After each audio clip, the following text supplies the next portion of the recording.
I moving? Do we have sound? You're moving and we have sound. All right. We'll go back to the beginning of the class. I was actually saying very nice things about all of you before the sound went out, so I'm not going to repeat them. We're losing a lot of time, so I'm going to head into class, but the important thing is welcome.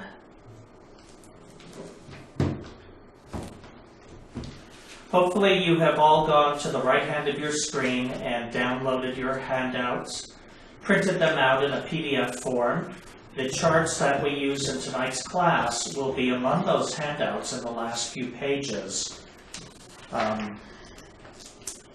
Pages 11 and 12 should be the charts that we use, and it'll be easier for you to follow along with your printed charts than it will be to follow along with the screen. For some reason, the graphics on the screen, when we get down into the tiny numbers of the astrodynes and the aspects, by the time they're translated to your computer screen, do not show up as well as we would like them. So do work this class with handouts in hand. You'll find that much, except for all of my ad-lib talking, most of the quotes and everything have been included in your handouts. Just a reminder, well, actually I don't have the books here that I recommend, but some of the best books to assist with this class are Delineating the Horoscope by C.C. Sane, The Birth Chart and Its Psychological Correspondences by Dennis Sutton, and How to Read Cosmodynes by Doris J. Stone are a few of the recommended books. One of our members recently was able to find Beginner's Horoscope Maker and Reader on Amazon.com. This is an out-of-print book. It's been out of print since the early 60s, if any of you can remember how far back that was. But it's a great book, and I have been including quotations from this volume in each of the classes and handouts. The quote for tonight, the Uranus quote, is, "We will only change when the pain of staying the same becomes greater than the pain of changing." So you can guess, Uranus is all about change. They're off. No sound again. Frozen picture. Sound. No sound. What I'm going to suggest is that we continue to record and I teach the class, and the two of you can quietly go about whatever you want to do to resolve this, including resetting the modem downstairs if you need to. No? Okay. But I have a question. Can they print the handouts after the class with the picture and sound on and off? Yes. They should be able to. Yes, and you might have to respond in writing, since can I not see it here? Yeah. All right, we're going to continue with class.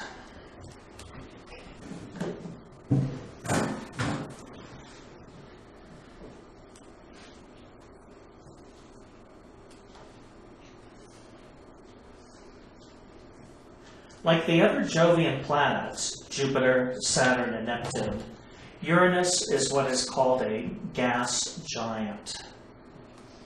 Although visible to the naked eye, because of its slow orbit and dim nature, it was not recognized as a planet until its discovery by William Herschel, March 13th, 1781.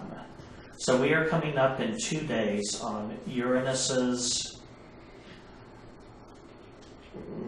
what would that be? Discovery. Yes, the 229th birthday. Oh, I see. Oh, I'm not good with math. Yeah, obviously I'm not good with math either, but we're going to guess it's the 120th or 29th birthday of Uranus coming up Saturday. What you might want to do with the camera, director ladies in back, is just direct it towards the screen and let it run on the screen. And I'll continue to talk, and that'll be recorded. And That can be uploaded later. That way, if the two of you need to be working at the computer, we'll at least have the imagery recorded.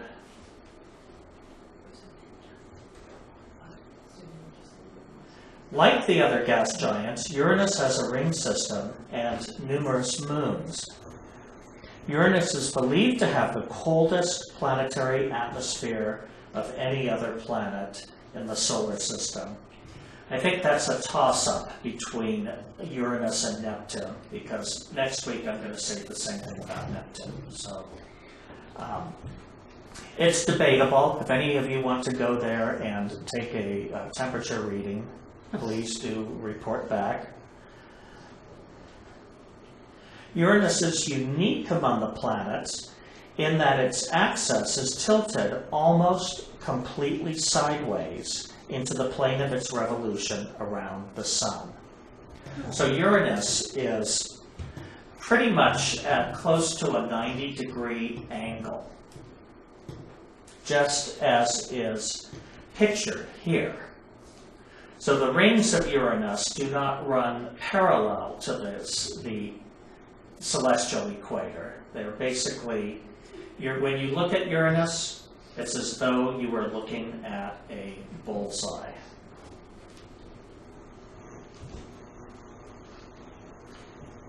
Can you account for that? Well, no, other than I mean, we considered Uranus to be the eccentric planet. I was just wondering whether there was any reason why the other planet, I mean, there's a few with rings or orbits. And Yes, Saturn, Uranus, and Neptune all have rings. The difference is that Uranus, the Earth is tilted at a slight tilt at about 20 degrees, but this is like that. And it's a lot of things we can't account for. Uranus, I probably should have included a verb here. Aren't we just But- true theme being, non-traditional? But yes, this is unconventional language we're using tonight. And Uranus takes 84 years to make a complete circle through the zodiac. This means that Uranus spends 7 years in each sign. And we'll talk about this later tonight when we go on to the planets in the signs.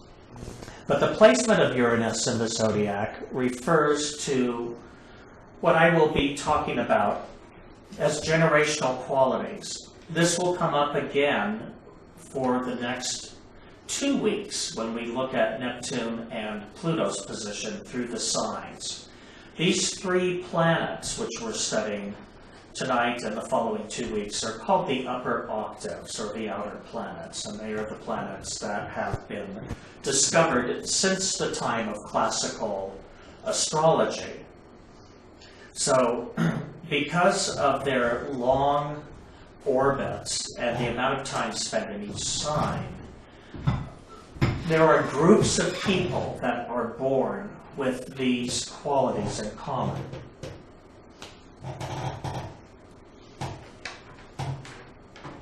Uranus brings sudden change, eccentric behavior, fads, novelty, inventions, and discoveries. We say that wherever Uranus falls in your chart, that area of your chart is subject to change. And we'll talk about this when we look at the passage of Uranus through the houses. We consider the positive traits of Uranus to be originality. Uranus does things in a new and different way. The negative traits can be summarized in the word eccentricity. Uranus tends to be quirky, unconventional, unusual, radical, and slightly left of center.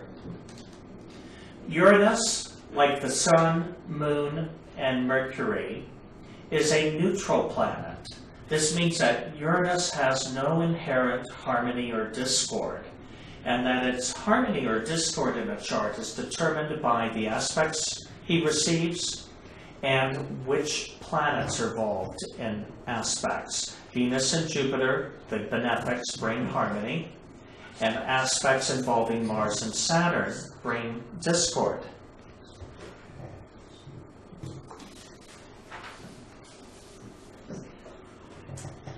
All right, Uranus in mythology. Uranus is the only planet which in English uses the Greek and not the Latin name. Uranus was one of the primordial gods known as Father Sky.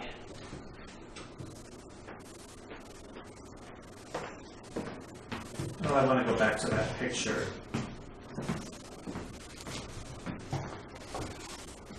This is from a Greek mosaic, and what's particularly marvelous about this mosaic is you can see Uranus, Father Sky, standing within a band represented with the signs of the zodiac. So one of the activities which the planet Uranus rules is astrology and the study of cycles. Here's a great painting. And this is sleeping Uranus being castrated by Saturn using his sickle. We talked about this last week, that the symbol for the sign of Saturn. The way the story goes is in Greek mythology,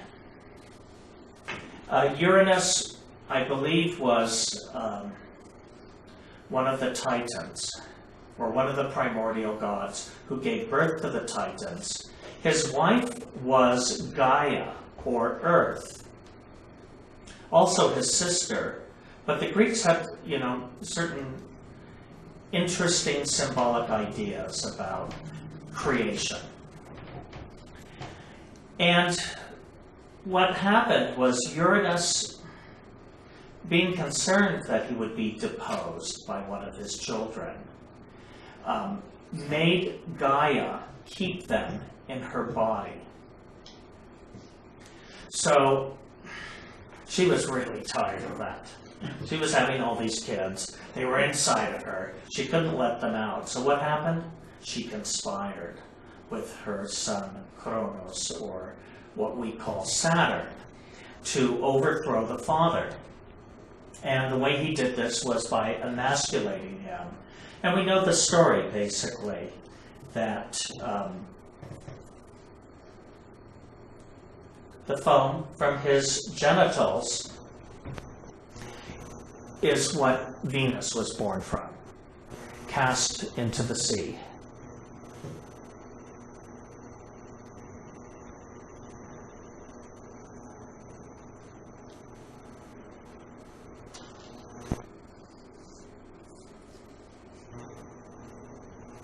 The way the ancients conceived Uranus was as an overarching dome of the heavens that turned on an axis.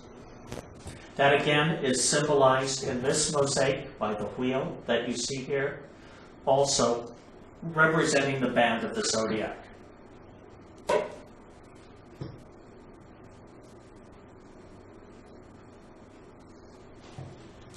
Now, the Muses are another story.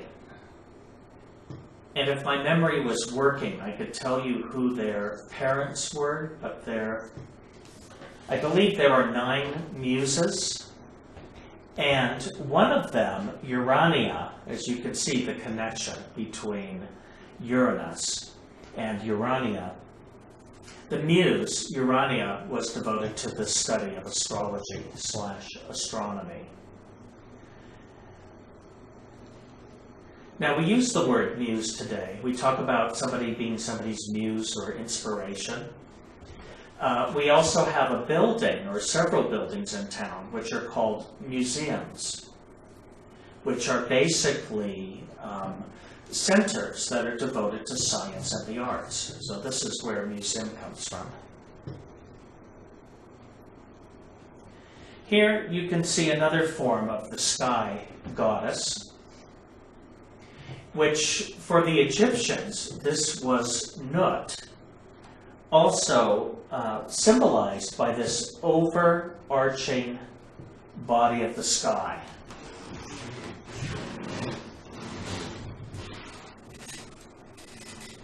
Here's another image from a papyrus painting.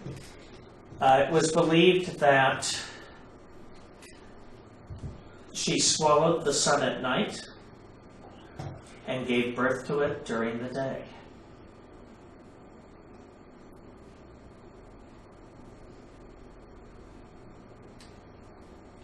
The Sumerian sky god was known as Ashur or Anunnaki. Oftentimes pictured in a fiery chariot, or here, interestingly enough, you see another circle of the heavens representing the zodiac. And now time for our first long quote, which is from ancient masonry. And this is on the symbolism of Uranus. The symbol, which you can see up here in the upper right corner. Uranus is symbolized by two crescents, joined by the cross of matter, surmounting the circle of spirit. Let's take a look at that. Two crescents, cross of matter, surmounting the circle of spirit. This indicates two souls in union, dominating the sensations of the flesh. Spirit is beneath, however, showing that the union is of body and mind, and not of spirit. The union is not that of soulmates, therefore they are not able to reach the highest spiritual states. Nevertheless, there is penetration, intuition, and occult insight. Those dominated by Uranus are independent, inventive, and lovers of occult science. The form of the symbol conveys the idea of a union not made in heaven, and Uranus, in his influence over life, is notorious for estrangement. Uranian people seek the true counterpart, yet, when their keen intuitions impress them of a mistaken choice, they break the bond asunder. Uranus rules the etheric bond of man. I don't quite understand that, because I would imagine, I can't understand why they would go along with something if the intuitions are so strong, why they'd even get into it. Have you known many intuitive people? Yeah. How many of them have thought they've met their soulmates, and then see. 3 months later have decided they haven't? Yeah, just kind of, yeah, that projective thing. Yeah. Intuitions are good to a certain extent. They're just another sense, and they can be faulty, as any sense can be. And I think, actually, my feeling is that it's probably a lot to do with something else taking over, so the real intuition isn't actually possibly accessible. Or it's good for 3 months. Yeah. Yeah. When we ask questions down here, can you talk louder? It's not coming in. Oh, okay. At all. So Okay. please speak up. Are they getting sound and picture now? No, Okay, they've given We're up. just gonna have to keep recording this, and I'm gonna upload it tomorrow. great. That's Thank what I've you. been telling everybody.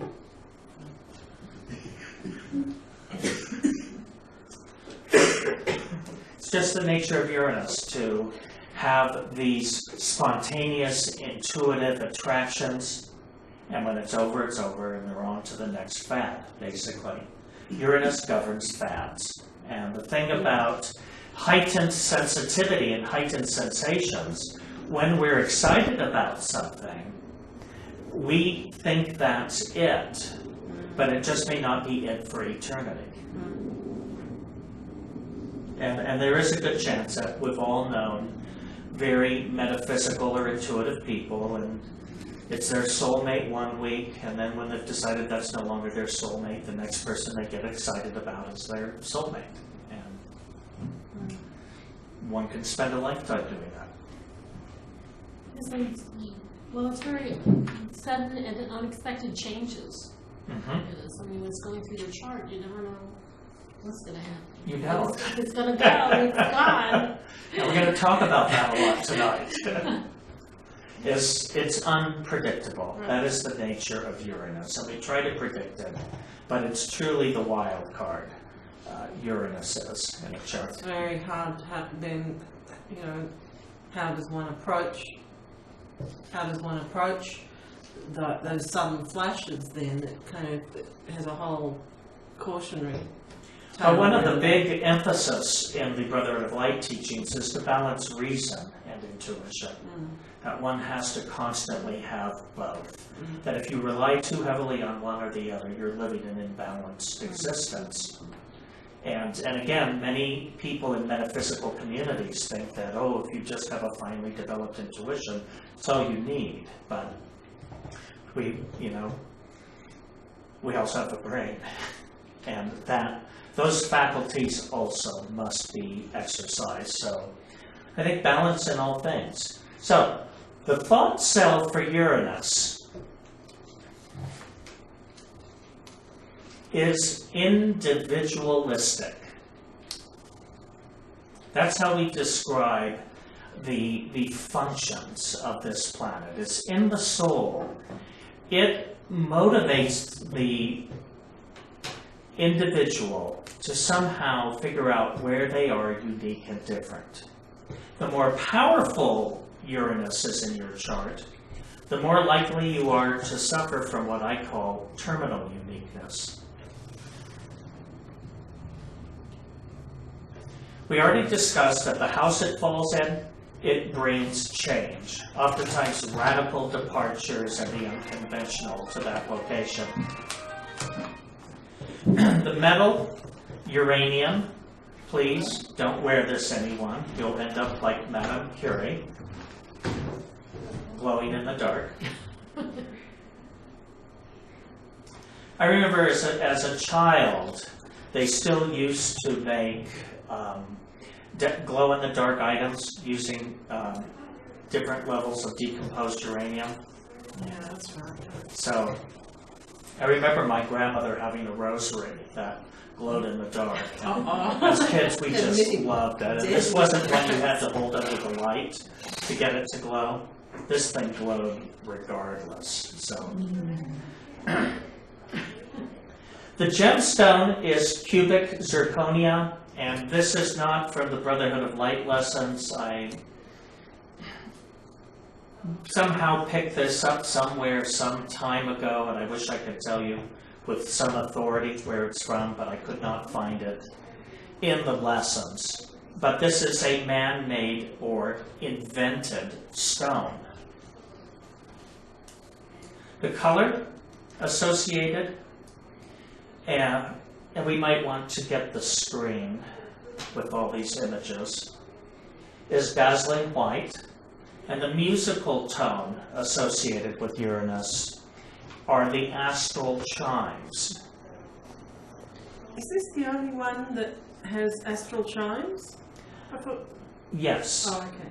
And then I think Neptune's the music of the spheres. Oh, okay. These are non-physical tones, so if you're hearing these, chances are you're using your intuitions, and you don't want to tell anyone about it. Some things should be kept to oneself. All right, part of the body. Uranus is believed to have influence over the hormones which are secreted by the pituitary and the parathyroid. And we know that the pituitary is engaged a lot in intuitive and psychic impressions. Looks like that.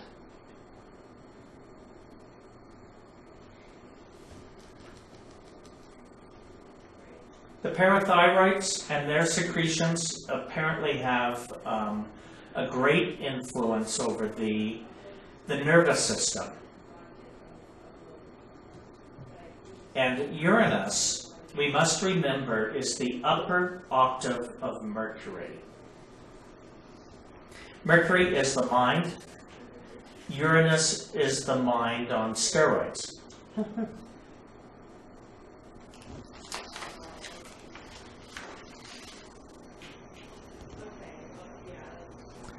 So, where these individualistic urges developed is, if you think about it, the ability to survive is actually dependent on the willingness to try something new. In times of drought or times of scarcity or famine, we must be able to adapt from our regular foodstuffs to trying new things. Well, guess what? Sometimes trying new things will kill you.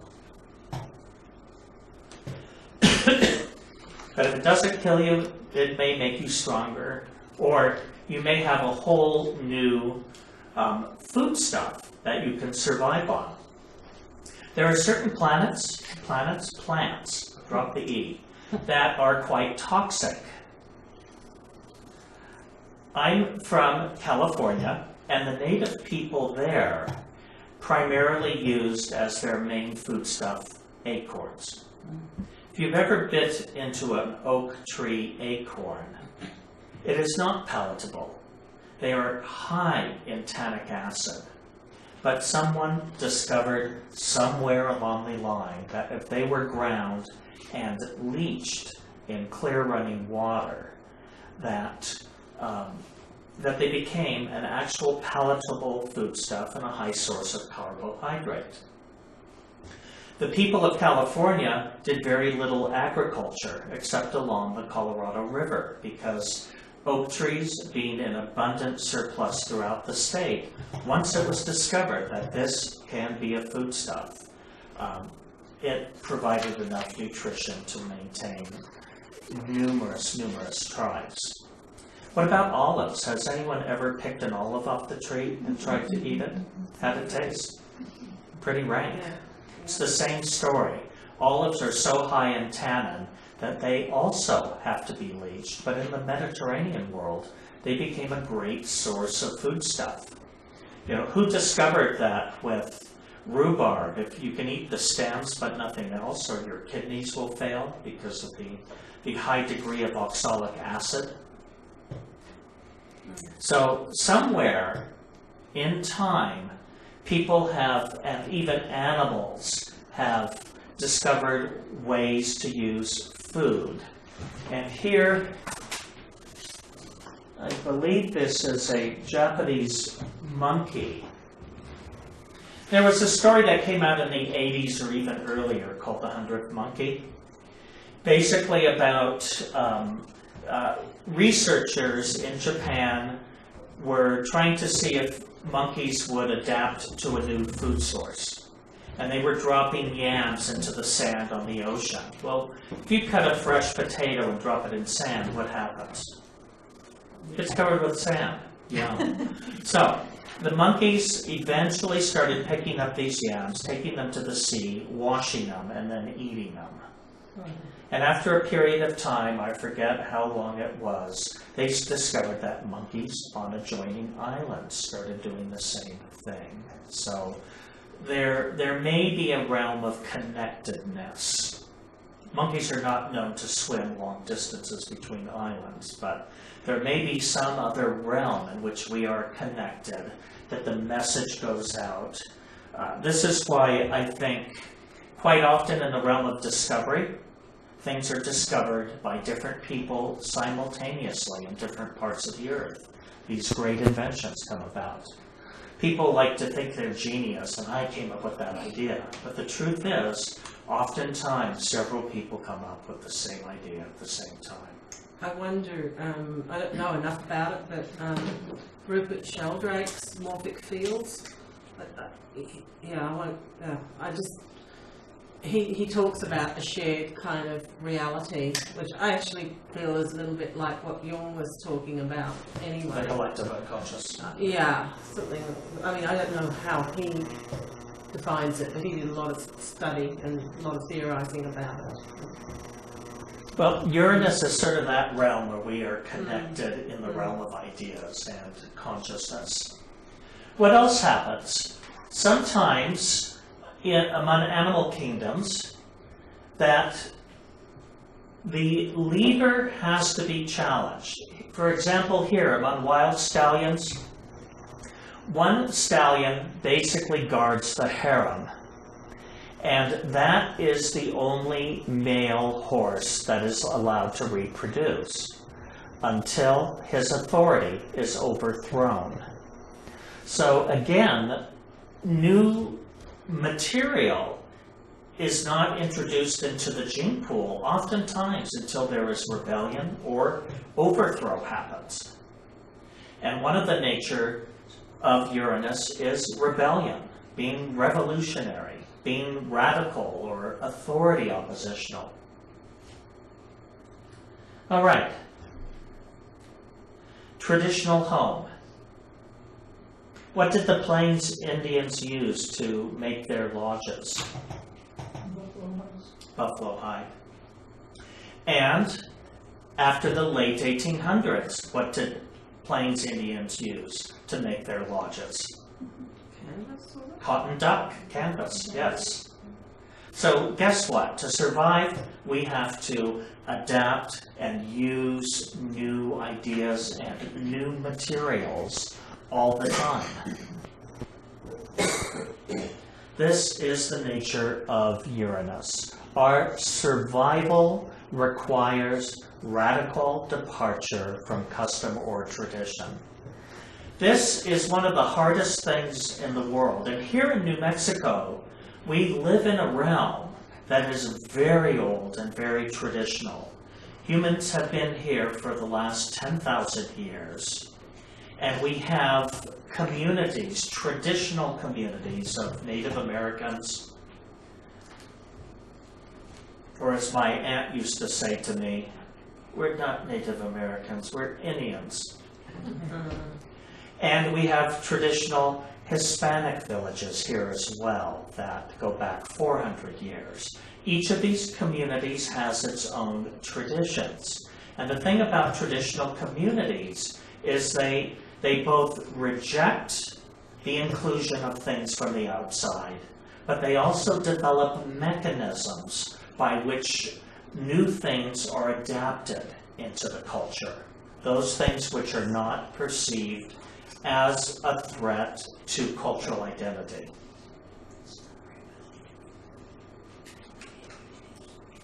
So Zane says, thinking about independence, inventions, astrology, new ideas and radical departures from established custom brings into the life both the advantages and disadvantages that come always, either directly or indirectly through human agency, suddenly, unexpectedly, and often abruptly, taking away an old or bringing a new acquaintance, and a radical change either in the physical or mental life.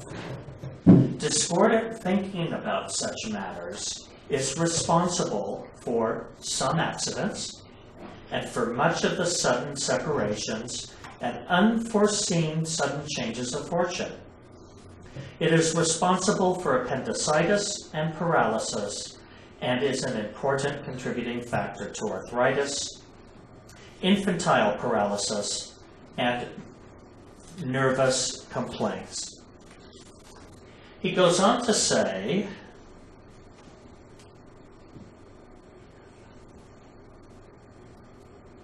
no, that's that. Mental alchemy. So, harmoniously, Uranus is inventions, insights, discoveries, human agencies, heightened awareness, new ideas, thinking outside the box, inventions and discoveries, self-sufficiency, humanitarian ideals, and utilizing intuition. If Uranus is discordant, then there tends to be radical or eccentric behavior. We have all probably known someone who will disagree with you regardless of what you say. If you say black, they'll say white, and the fight is on. Erratic opportunities, unpredictable or unwanted changes. We've all probably experienced at some point in our life radical departures or changes in our life, which were unpleasant at the time, but ultimately what they brought to us was something good. Hyperactivity. One can be authority oppositional, revolutionary, rebellious, contradictory, or faddish. Hyperactivity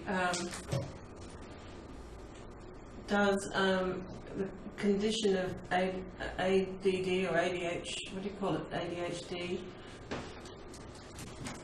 I haven't seen any statistical analysis done on ADD or ADHD and astrology, but symbolically speaking, we would say the behavior is Uranian.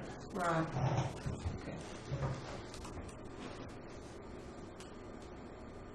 So, time for vocabulary builders.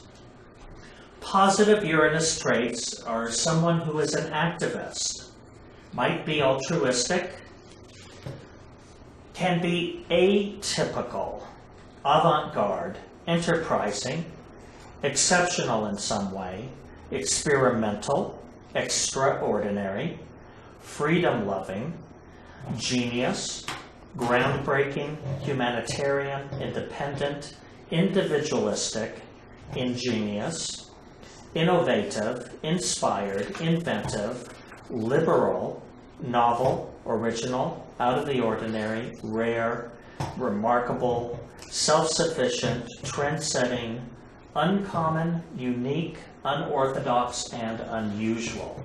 These are all Uranus qualities, but in a positive mode of expression. On the other hand, negative Uranus traits are anything that is considered abnormal. Abrupt behavior, anti-establishment, authority oppositional, bizarre, contrary, dissident, drastic, eccentric, extremist, faddish, freakish, idiosyncratic, odd, peculiar, quirky, radical, rebellious, revolutionary, strange, sudden, unexpected, wacky, weird, and zany. These are all negative Uranus traits. Can you see something in common here? We just find it a little offsetting or peculiar or unusual. These are qualities that where you don't blend in. And that's why I say dominant Uranus people suffer from terminal uniqueness. These are individuals that have just the hardest time fitting in. They don't feel like they're part of any group, any culture, you know, a man without a country, so to speak.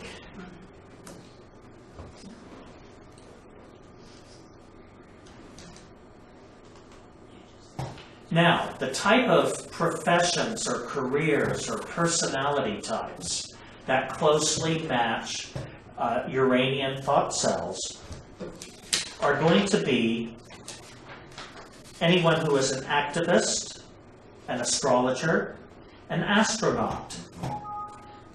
You might be a beatnik, a bohemian, computer programmer, computer technician, a discoverer, a drifter, electrical engineer, electrician, explorer, freedom fighter, a hippie, a humanitarian, a hypnotist, an inventor, originator, parapsychologist, psychic investigator, psychologist, rebel, reformer, scientist, a telepath, trendsetter, and a vagabond.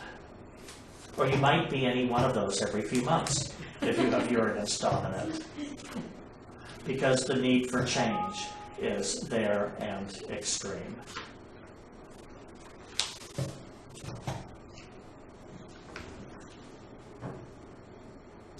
So, Zane says, the Uranus person is at his best when swaying the multitude with his magnetic oratory, or when engaged in some unusual pursuit. He is unconventional, abrupt, and tends to take extreme views. His best quality is originality.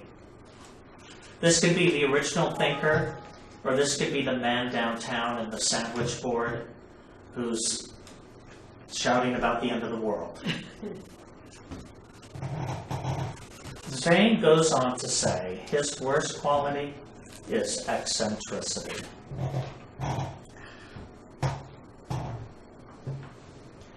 He is always enthusiastic about the reformation of some kind, and he should early learn that conventional action and moderate views in most things will enable him the better to impress others with the sanity of the essential reform. One step at a time should be his motto.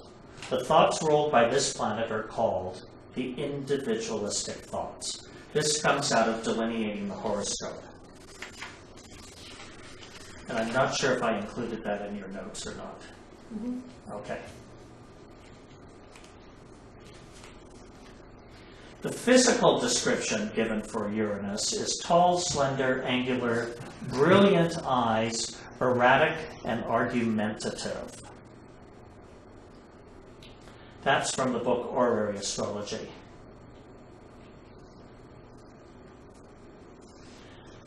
All right, Zane goes on to say, the electromagnetic energies generated by the nervous system are expressions of the thought cells ruled by Uranus. These thought cells, which so powerfully influence originality of thought and the ability to make marked departures from precedence and custom, have been organized in lower forms of life through experiences in departing, under stress of emergency, from food or other habits. Because their chief expression relates to originality, they are called the individualistic thought cells. Aspects to Uranus affect the life through sudden events, through the influence of people, and through radical changes.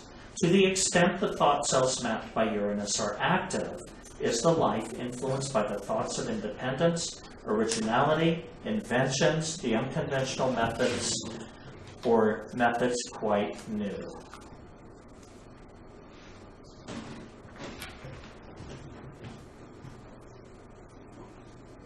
There was a song, I forget who wrote it, but Frank Sinatra sang it. I Did It My Way. That's the anthem for... Paul Anka wrote it? Okay. Well, that is the anthem for Uranus. This quote was taken from The Beginner's Horoscope Maker and Reader by Albert Benjamin. So let's talk about a dominant Uranus personality. In this chart, we can see Uranus is in an angular house. Fourth house. We know that Uranus is going to bring about radical departures and or inventions or discoveries. What are fourth house matters? Don't either of you overwhelm me with response. No? It's Okay. your home. It's your home. Thank you. It's home, family, property, land, real estate, mines, the earth as a whole. That's what the fourth house rules. The environment.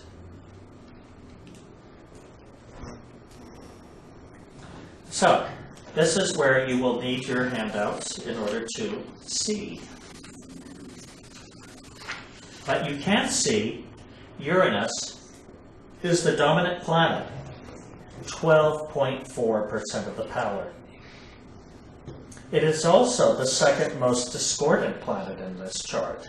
So how is this man going to respond with his Uranus qualities, his individualistic urges? Radical.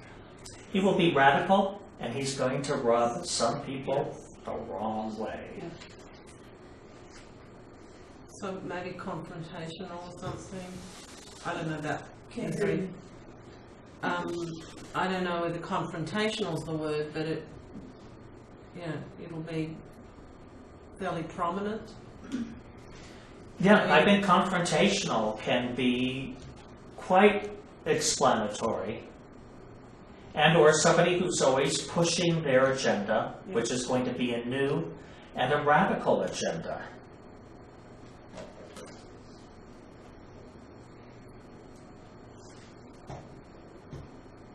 Now, if we look to see where the strength of Uranus comes, this should be on your very last page. And That is a lot of parallels. yes. Okay, here's a line. There are two lines here, which I don't know if they show up that well on the screen, but there is one line going down. This is Uranus here, and this is Uranus here. So anything falling between these two lines or over here impact Uranus. That's a very powerful parallel here. Uranus parallel the moon. Think of that. It's not negative either. It's neutral, because both planets, both the moon is neutral, Uranus is neutral. It has no inherent harmony or discord, and the parallel is a neutral aspect. So that's an intensity compound between the domestic urges and the individualistic urges. Let me see the other aspect which I've highlighted here as being powerful at 11.27. This is slightly more powerful than the parallel, is the opposition between Uranus and Mars. Well, here we have a separation compound between the individualistic urges and the aggressive urges of the soul.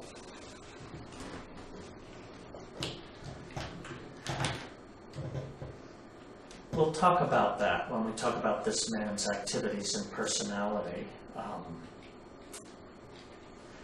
But how might that affect one's temper? Considering this, is this possibly the most powerful aspect in his chart?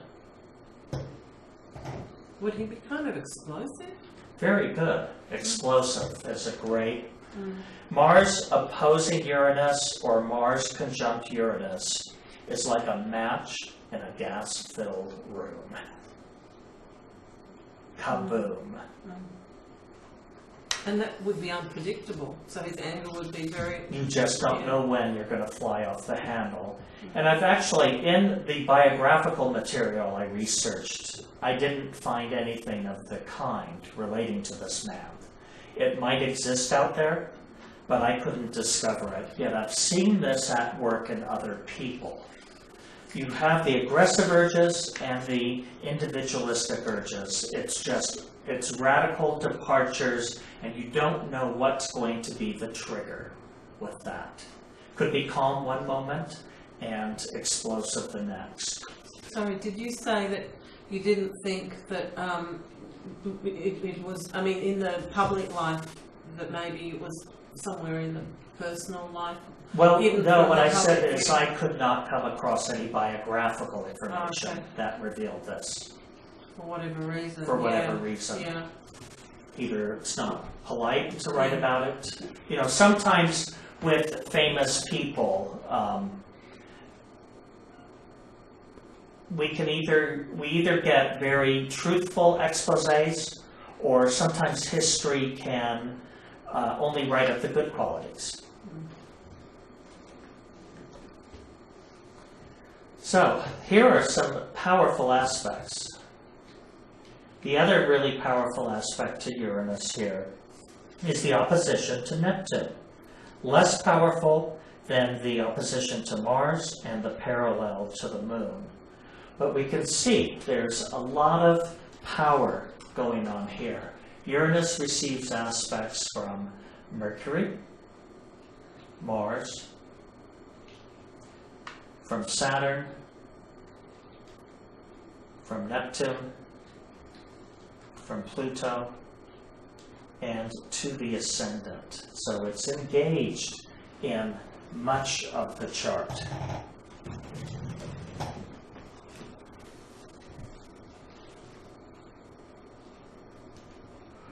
The trine to Mercury. What about the intellectual urges engaged in a luck compound with the individualistic urges? How might that express? Well, he would have sudden discoveries, I guess, wouldn't he? Yes. And a lot of these brilliant insights into things that Well put. Brilliant insights, sudden discoveries, genius moments, light bulbs going on in one's thinking. And this is the chart of Jacques-Yves Cousteau. Wow.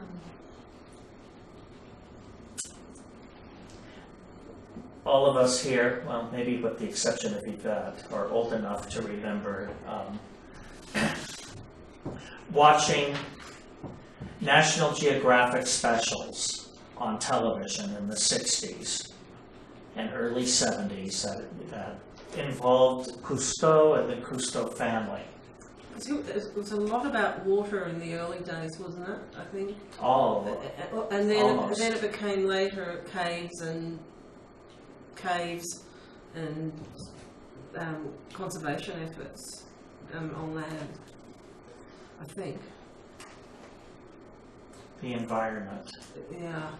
If you think about it, let's look what we have here. He lived from 1910 to 1997. He was first a French naval officer. Mars, Neptune conjunct in the 10th house of career. Naval officer. Yeah. It's pretty straightforward, isn't it? Ecologist, explorer, scientist, innovator, photographer. He co-developed the aqualung, basically scuba.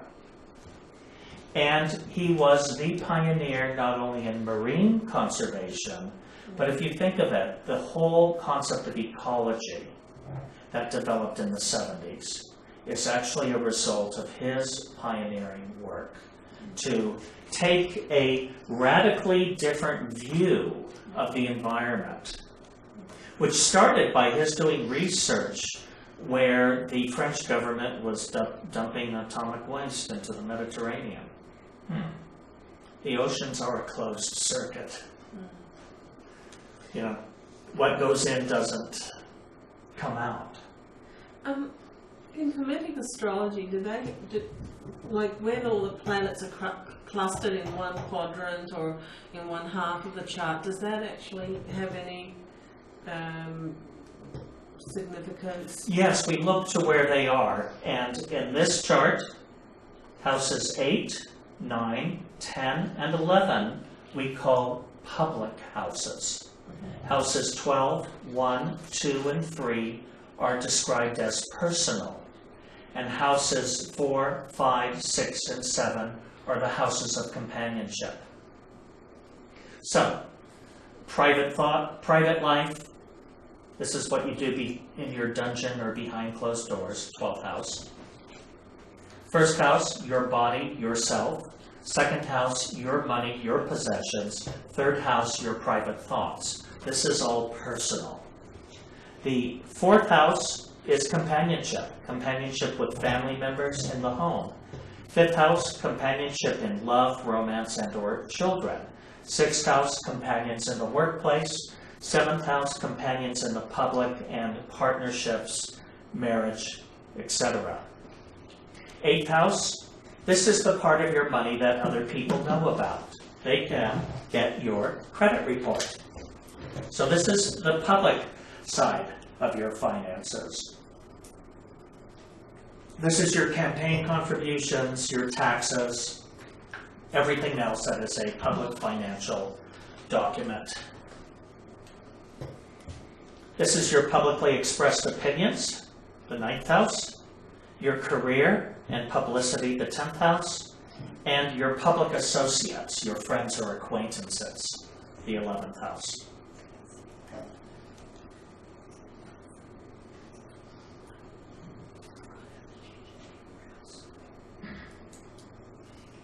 So, pioneered in the study of ecology, well, Uranus also rules television. This was, in his day, the radical new teaching methodology that he could use to bring the oceans of the world into your home. When did he start doing that? The TVs? I have it all written down somewhere, but nowhere that's within arm's length. But those of you that do get the quarterly, I've done a timeline in the Church of Light Quarterly. This was the winter issue, and there is actually a timeline in there of when he did things, and I've matched it up to the progressions in his life. What planets were in progressed aspect when these key life events took place. So you could refer to that.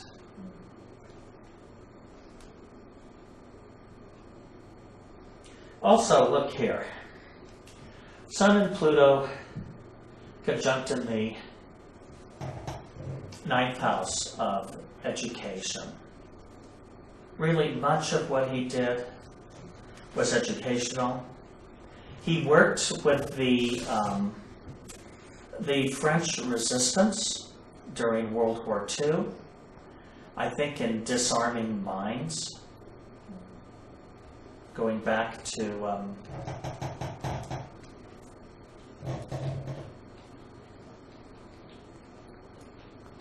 Mars. What was it here? Mars-Uranus opposition. That's tricky business. And do you know what his ship was? I'm sorry? The Calypso. The Calypso. Right.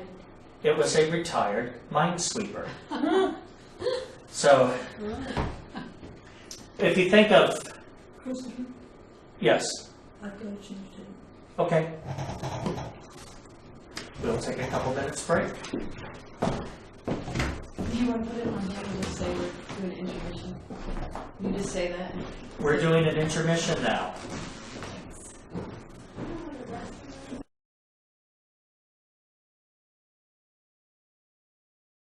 Oh, welcome. We're back from our intermission. So let's move forward here. All right. The aspect I wanted to talk about tonight is the Seskai square. This is described as an agitation compound.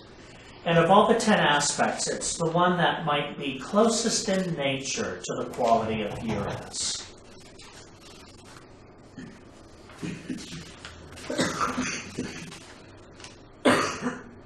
Now, the Seskai square is formed when two planets are 135 degrees or 3 1/2 signs apart. This isn't in the notes, is it? I can't find it. Well, somehow I may have left that out. No, it's not in there. It's Uranus, you don't get everything.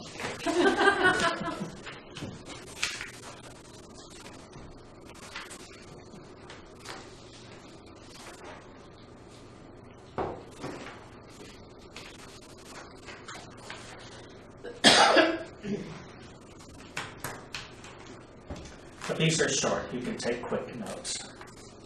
Now, the Seskai square, if you remember from last week in the little graph I gave you that showed both power, harmony, discord, and neutrality of aspects, the semi-square is mild and it's discordant. It's sort of equal in strength and discord to the semi-square, which we discussed about 3 weeks ago. So, the semi-square is half a square. The sesqui square is a square and a half.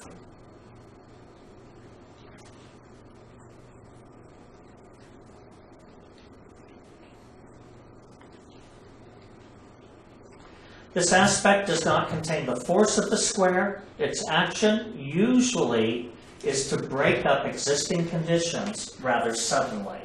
So you can see the Uranian nature of this aspect. Basically, what we have to learn to do under semi-square aspects, sesqui square aspects, is maintain our grace and composure. Some days more easily said than done. It's knowing that these are annoying, irritable periods to which there may be a beginning, a middle, and an end.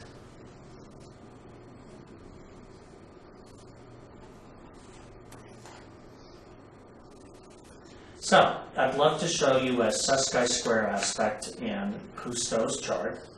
However, he has none. How annoying is that?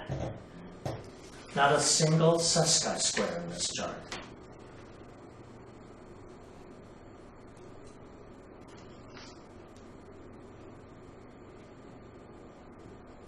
All right, we'll move along because we have 45 minutes and about an hour's worth of information. Uranus takes a little over 84 years to make a complete cycle of the zodiac. That's, a lifespan, basically. 7 years in each sign. These are generational qualities.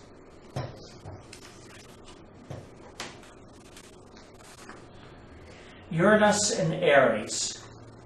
In Beginner's Horoscope Maker and Reader, Benjamin says, with the individualistic thought cells expressing from the I am attitude, originality should be sought in political reforms or in inventions rather than in dress and personality. In other words, don't put it on unless you can wear it on the bus. Uranus was in the sign of Aries from 1928 to 1935 and will be there again 2010 to 2019. Again, these dates are general. What happens with planets, sometimes the slower moving outer planets, is they can go retrograde for periods of time, move forward again. So there are times where they go back and forth through the signs. But this is an approximation of the time period.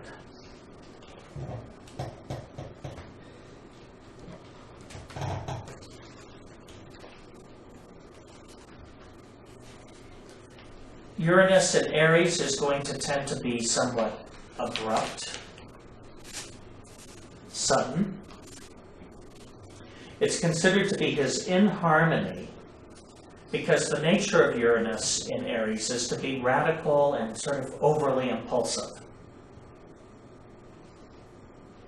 It's the planet of impulse in the sign of impulse. It's a bit of a problem. It can be.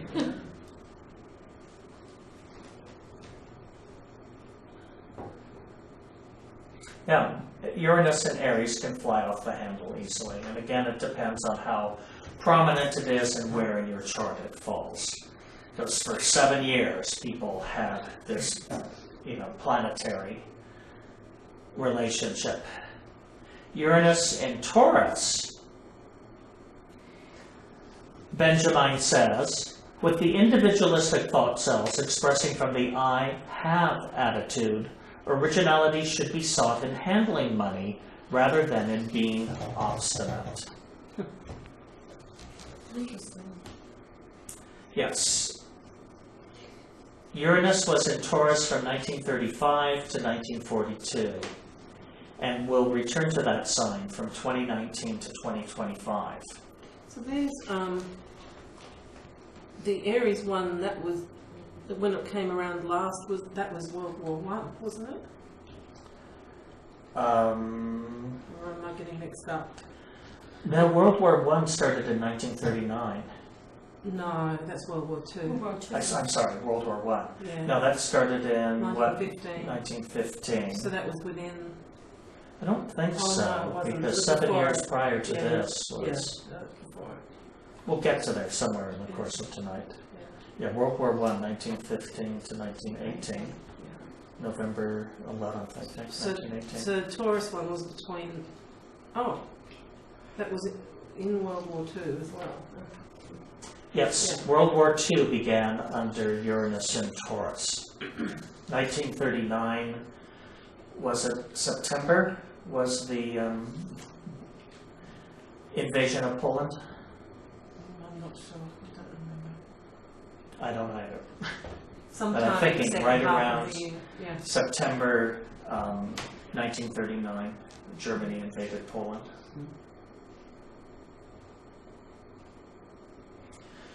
Uranus in Gemini. Benjamin says, with the individualistic thought cells expressing from the I think attitude, originality should be sought in developing sound ideas rather than in manner of writing or speech. If we go back to Uranus and Taurus, that was the rise of fascism, both in, or it was actually the securing of fascism. Fascism did start earlier in both Italy, Spain, and Germany, but became really full-fledged by that time.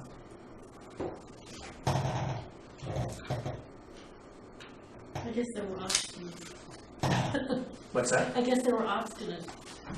Well, yeah, if you think of it, fascism is a very radical idea, Sure. but it's a radically conservative idea. Is that what he means by obstinate? Yes. Oh, okay. Well, obstinate means somebody who is stubborn or does not budge or yield in Right. any way. But that was isn't that kind of a bit of the nature of fascism? From my perspective, it is. In one aspect of it. Yeah, it is an unyielding conservatism.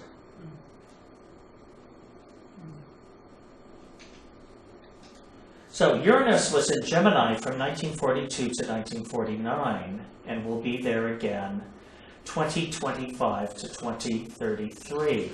If you think about it, Uranus in Gemini, that was the time of all the inventions being done. The discovery of nuclear power took place at that time. All of these advancements in things such as radio, television, and in the whole field of electronics, aviation took place, 42 to 49. And Uranus is exalted in Gemini, where he can express his inventiveness through the sign of thought. What if it's retrograde?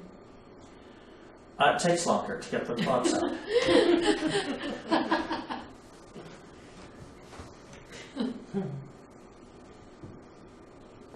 We'll go back to Uranus and Taurus. To me, the fascism is more controlling. It's more of a... Well, Taurus is a fixed sign. It's Yeah. fixed earth. It's Right. the established order of things. Right, okay.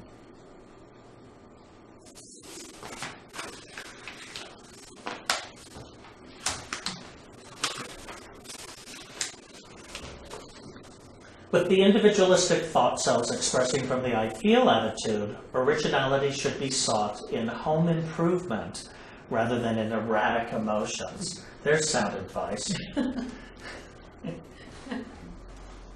Go redo your tile. Stop crying.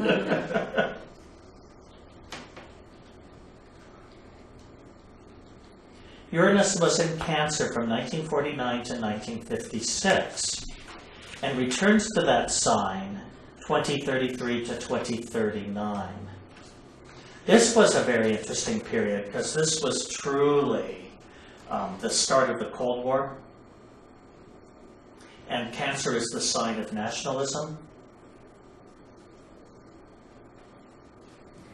So what was happening, if you think of Cancer as being the homeland, at least in our country,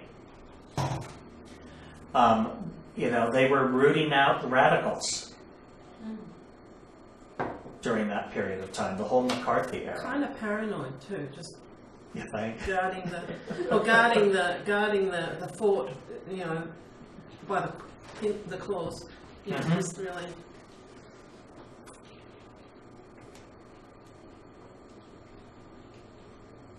Uranus in Leo. With the individualistic thought cells expressing from the I will attitude, originality should be sought in sound political reforms rather than in peculiar pleasures. Peculiar pleasures or sound political reforms? Oh. Well, that's Uranus in Leo. Uranus was in Leo 1956 to 1961 and will be there again in 2039 to 2046.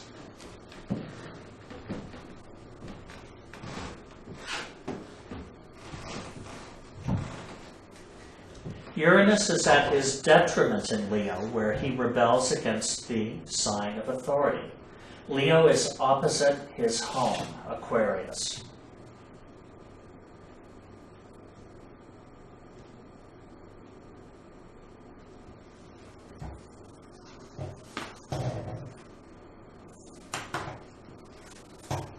Uranus in Virgo, with the individualistic thought cells expressing from the I analyze attitude.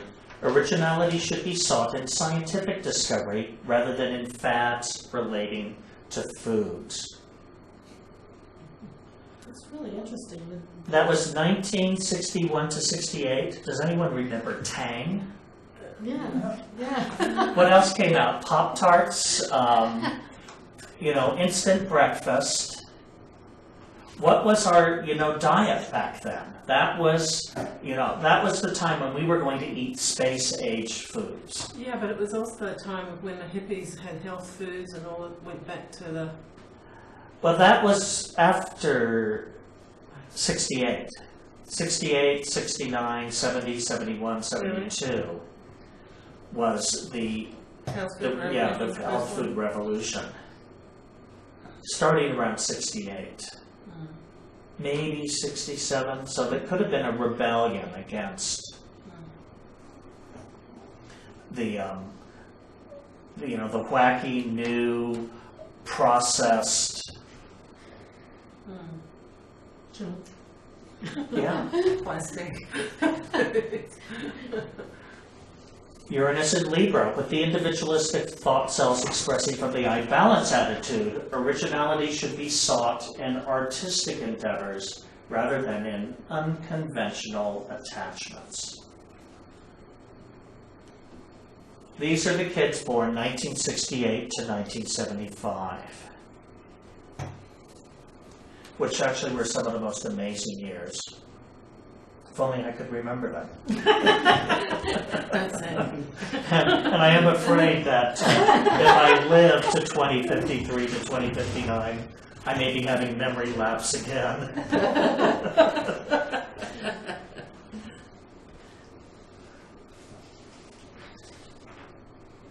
Uranus is at his harmony in Libra, where he can easily promote social reform. Think about it. What happened during those years? There were riots and rebellions and students being shot at universities. Well, that was the height of the peace movement, 1968 to 1975. But it's interesting how, easily promote, yeah, but I don't know about easily. There's a lot of opposition. Yes, but it happened then. It did not happen before then. It was like there was no question of it Right. happening. Yeah, that's for sure. Yeah.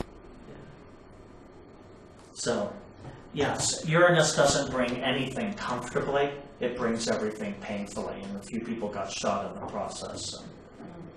But nevertheless, it was the time where it happened, and it happened more easily at that time than at any other time. And it was still with revolt, riot, rebellion, demonstrations, and peaceful demonstrations. There were not only violent riots that happened during that period of time, but there were peaceful, there were sit-ins and other such things that happened. I mean, that was the height of social reform. When was Kennedy shot? Wasn't he shot around 63. 63? That was Kennedy, John Kennedy. Yeah, Correct. And then his brother was shot in 68. Wasn't it? Somewhere in there. Robert Kennedy, I think, was shot in 1968, and Martin Luther King in 1968. And, social reform oftentimes takes martyrs. There are people that have to give up their lives.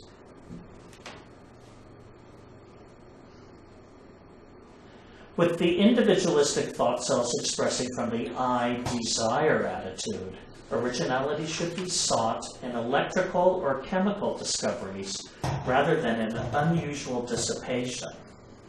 What's that? Was that disco? 1975 to 1981, I think it was. Unusual dissipation.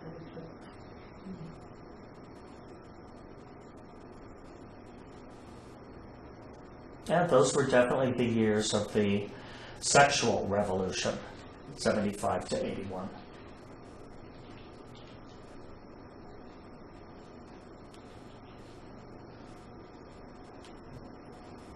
With the individualistic thought cells expressing from the I see attitude, originality should be sought in finding a satisfactory philosophy rather than in peculiar sports.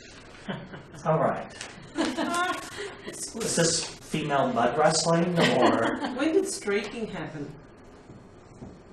Maybe around that? Was it probably I think it earlier was than that? 70s. I think Yeah. it was 70s and not early 80s. Who knows? Peculiar sports could be dog fighting, cockfighting, fighting fish. Those are old. Yeah, they've been they're all. around for a long time, the dog fighting. Right. No, I'm not saying that they're specific to this statement, but who knows? Maybe persons. What came in at this time? Pac-Man. People started doing sports that were computer and electronically oriented. Really? Pac-Man came out around 1980, I think. And all of the, what were once pinball machines at discos became replaced by these computer things. Computer games. Yeah.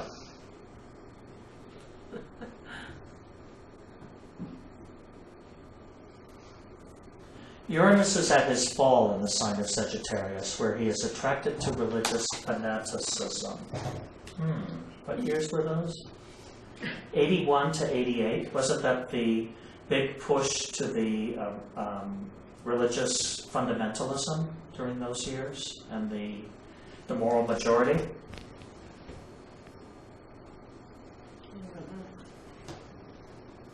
Well, where were you? I was in Australia. I went Okay, here. yeah.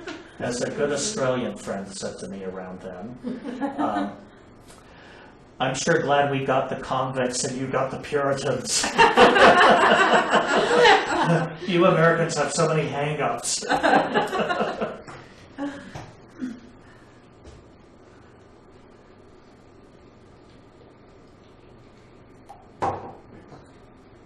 Uranus in Capricorn.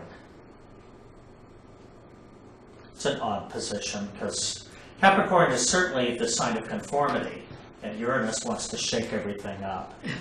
With the individualistic thought cells expressing from the I use attitude, originality should be sought in giving better service to the public rather than in self-seeking ambition.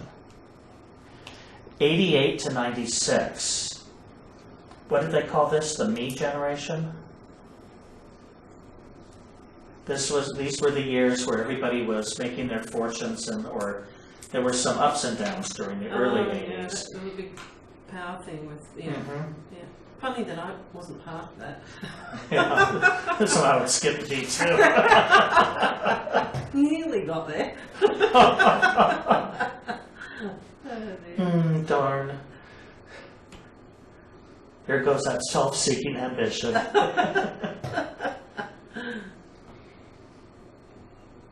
Oh yeah, those were the years where every movement was, you know, Dale Carnegie and, you know, building up your salesmanship abilities, and it was spiritual materialism. Was back Tony then. Robbins in that too, around that time period? Yeah. Yeah, Tony Robbins, Terry Cole Whitaker. Power shoulders, remember those?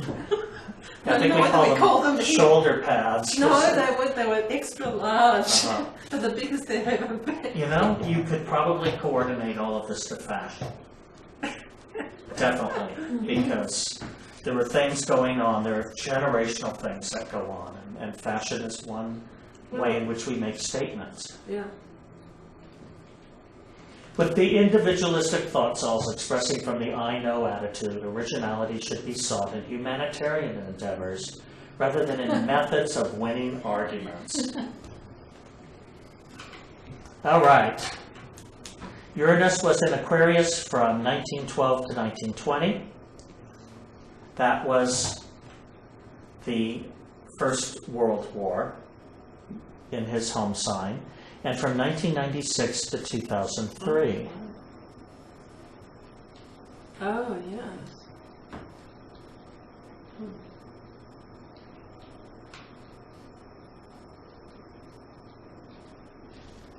When was the fall of the Berlin Wall? Does anyone remember the year? 1988 or 89 or something. So that would have been 1988. I'm not sure.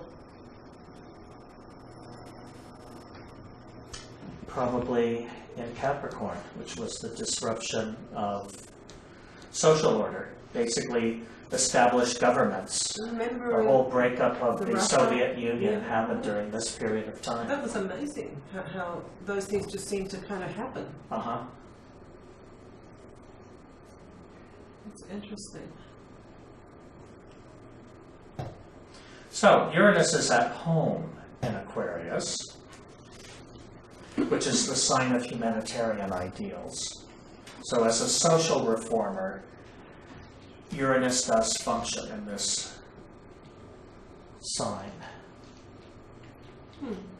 With the individualistic thought cells expressing from the I believe attitude, originality should be sought in alleviating suffering rather than in expressing sorrow. Now that's interesting from the Roaring Twenties, huh? Think about that. 1920 to 1928. And that whole thing about joy and throwing cares away. And, Well, yeah, I think back then there was Coke and the Coca-Cola. yep. One could get laudanum over the counter, still back then. I mean, there were none of the constraints placed on us by the Food and Drug Administration. And back then you could get, a little rat in your sausage too. And there were Where did that come from? Upton Sinclair. Oh, God. Yeah, there weren't strict food laws either. So what is it about now then?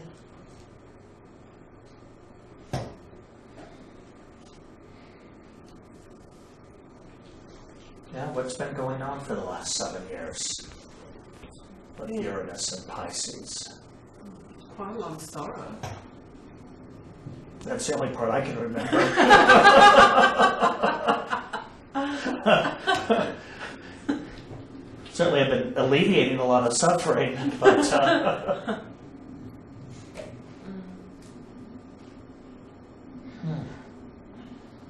Well, think about the things that, we've had Hurricane Katrina.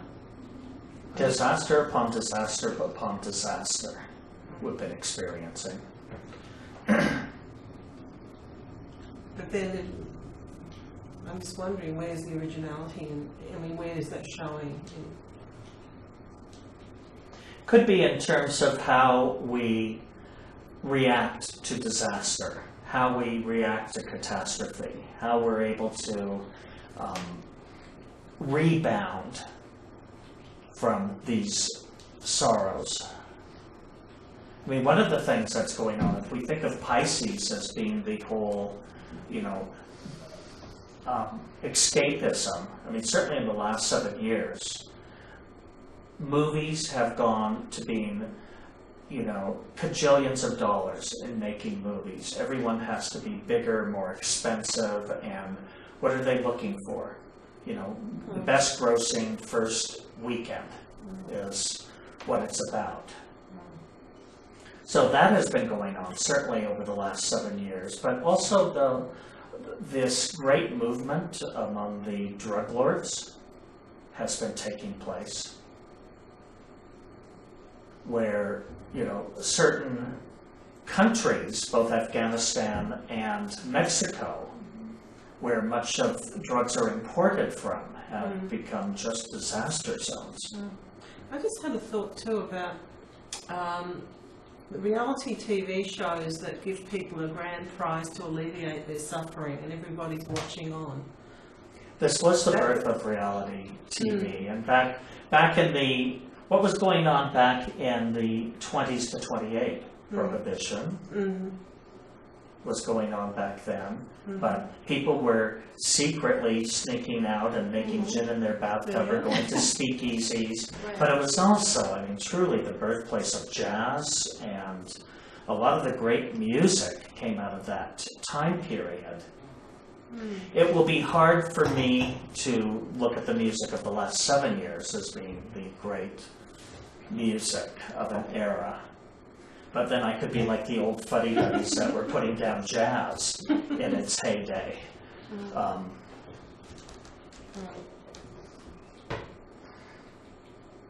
But those were, the 20 through 28 were amazing times. They were the high before the fall.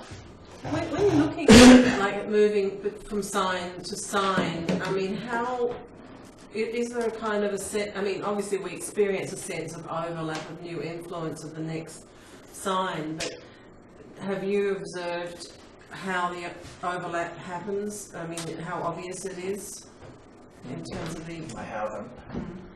But it would be an interesting thing to sit down with history books or timelines, or a history of fashion would be a great way to do this. A history of art and fashion.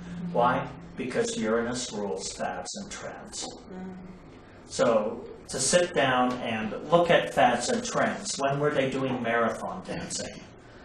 When did they do reality TV? What were the fads and trends of? Because these are epochs of social behavior going on.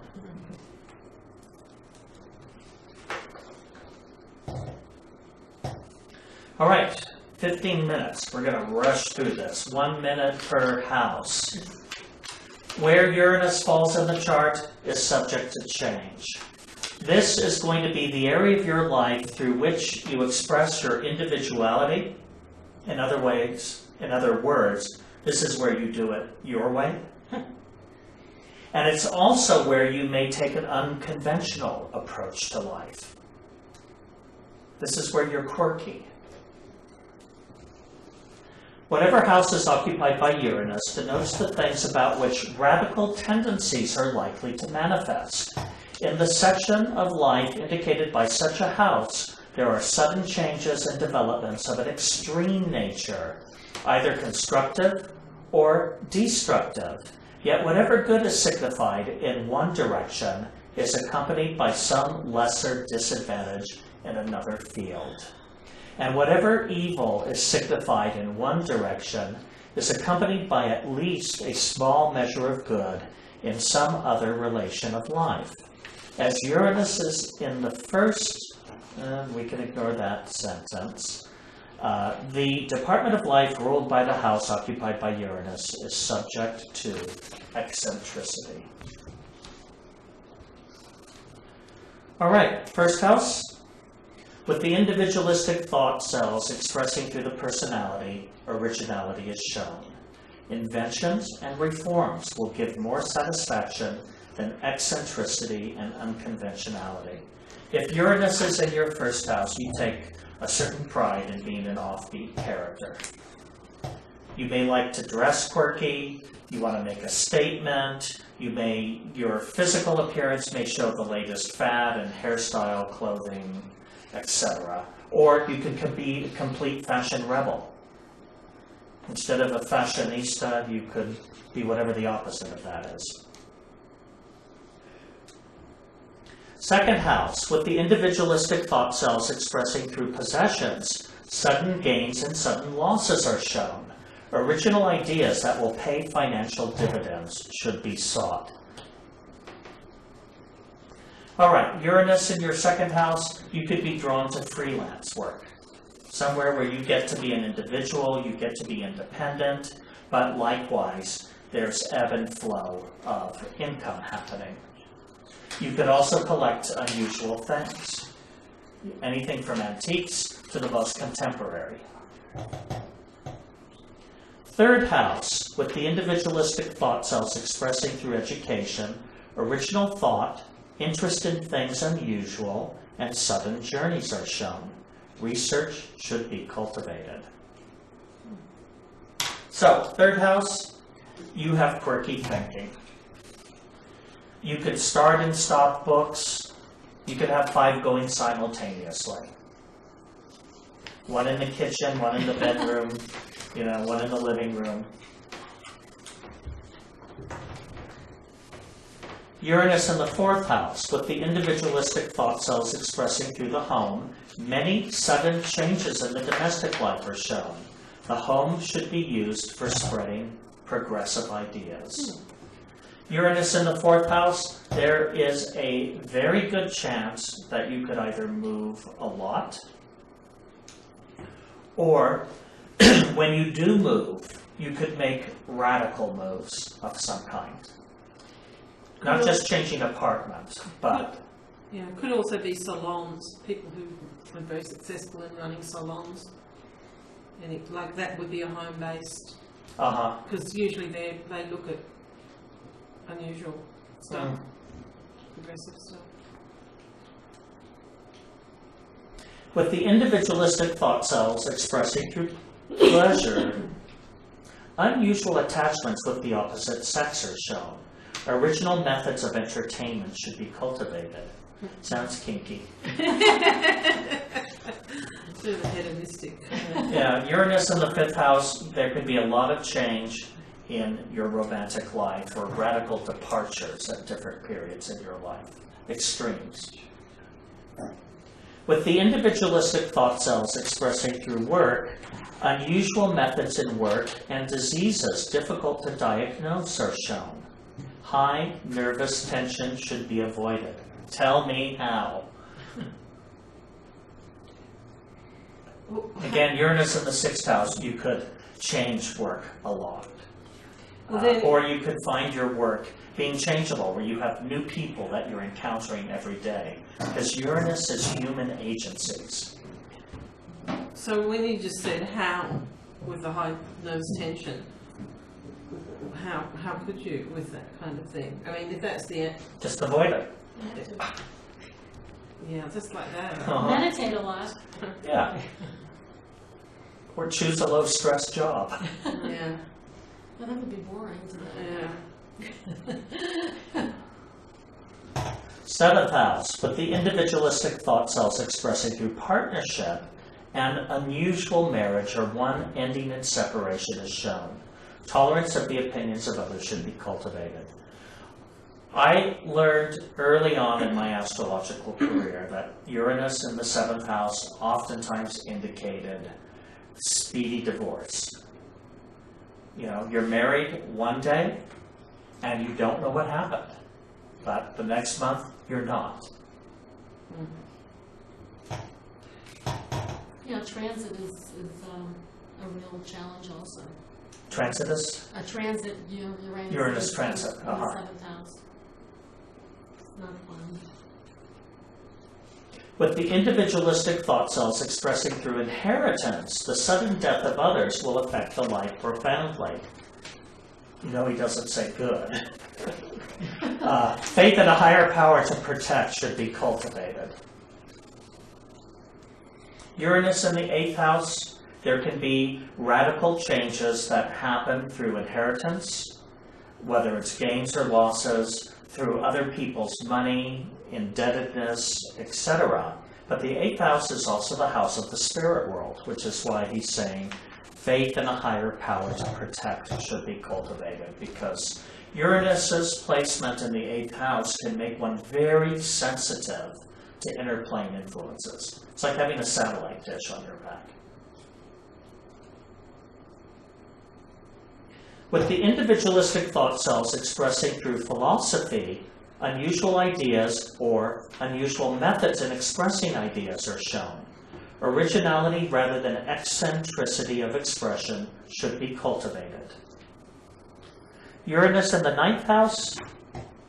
Also, this is somebody who could switch majors in college, or just switch horses midstream. They could go through a plethora of religions in the course of their life, looking for the one that gives them the greatest psychological value or the greatest humanitarian or social value.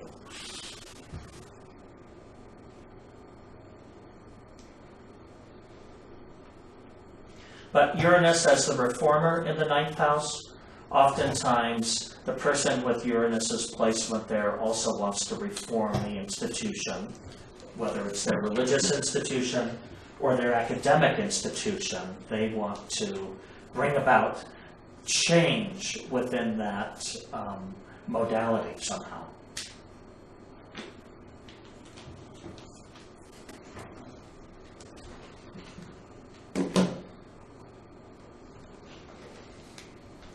Tenth house. 5 minutes to go. 7. Yes. With the individualistic thought cells expressing through honor, original methods in business, and sudden changes in fortune are shown. Unusual methods that are valuable rather than those that are merely or different should be sought. Uranus in the 10th house, one can change their career with some frequency or have a very unusual relationship with their boss or superior, or they might seek to be a trailblazer in some new career area, working with fads or whatever is the latest, the most modern, the cutting edge, the trend. With the individualistic thought cells expressing through friends, eccentric, unusual, or astrological friends are shown. Faith in a higher power to assist in realizing the hopes should be cultivated. Uranus in your 11th house, quirky friends. Yeah. The odder they are, the more you will be drawn to them. Mm-hmm. You may want geniuses or... Oh, good astrological friends. There you have it. That's here. See? Astrological friends are shown. But they could be people that subscribe to other unconventional outlooks in some ways. And what I find with Uranus in the 11th house is friends come in phases or cycles. You may meet one person, through them a whole new group of friends is formed. But when that friendship ends, you may be moving on from the group as well. So there's cycles of distinct friendship that happen. And Uranus in the 12th house, with the individualistic thought cells expressing through disappointment. Disappointments due to unexpected events or peculiar people are shown. Damn those peculiar people. Faith in a higher power to remove restrictions and prevent sorrow should be cultivated.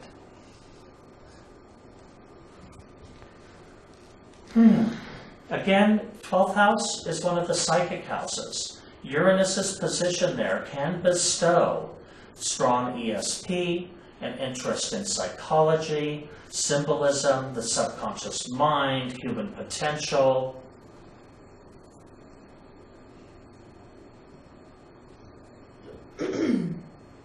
But it also tends to attract events that could be big, drastic, dramatic, unexpected turns of fortune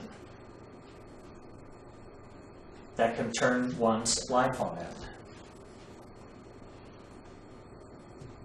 So, your homework this week is to do self-inquiry about Uranus in your chart. Study your own chart, look to see the sign in which Uranus falls, and elucidate what the best expressions and the worst expressions of that sign are.